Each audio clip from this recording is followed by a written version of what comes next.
ಕೆಲವು ಸಲ ಏನಾಗುತ್ತೆ, ತೊಗರಿಬೇಳೆ ಎಷ್ಟೇ ಕೂಗ್ಸಿದ್ರು ಬೆಂದೇ ಇರಲ್ಲ, ಈ ಥರ ಕಾಳಂಗೆ ಇರುತ್ತೆ. ಫುಲ್ಲು ಕಟ್ಟು ಬಿಡಬೇಕು, ಹಿಟ್ಟು ಕಲಸಿದ ಹಾಗೆ. ಅಷ್ಟು ಚೆನ್ನಾಗಿ ಬೇಯಬೇಕಂದ್ರೆ ಸಾಮಾನ್ಯ ಚಳಿಗಾಲದಲ್ಲಿ ಬೇಯಲ್ಲ ಅಂತಾರೆ, ಕೆಲವು ಬೇಳೆಗಳು ಬೇಯಲ್ಲ. ನೋಡಿ, ಬೇಳೆ ಚೆನ್ನಾಗಿ ತೊಳೆದು ನೀರು ಹಾಕಿದ್ಮೇಲೆ ಒಂದು ಬಟ್ಲಡಿಕೆ ಹಾಕಬೇಕು. ಅದಕ್ಕೆ ಚೂರಡಿಕೆನೂ ಹಾಕ್ಬೋದು, ಅದು ಬಣ್ಣ ಬಿಡುತ್ತೆ. ಅದಕ್ಕೆ ಬಟ್ಲಡಿಕೆ ಹಾಕಿ ಮುಚ್ಚಿಟ್ಟು ಬೇಯಿಸಿದ್ರೆ ಬೇಳೆ ಚೆನ್ನಾಗಿ ಬೇಯುತ್ತೆ.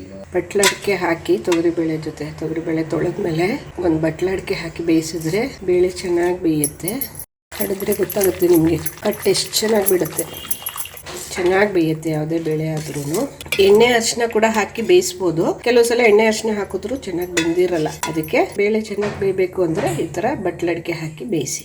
ನೋಡಿ ಎಷ್ಟು ಚೆನ್ನಾಗಿ ಕಟ್ಬಿಟ್ಕೊಂಡಿದೆ. ಅವಾಗ ಸಾರಾಗಲಿ ಹುಳಿ ಆಗಲಿ ಗಟ್ಟಿಗೆ ಬರುತ್ತೆ. ಬೇಳೆ ಚೆನ್ನಾಗಿ ಬೆಂದರೆ ರುಚಿನೂ ಚೆನ್ನಾಗಿರುತ್ತೆ.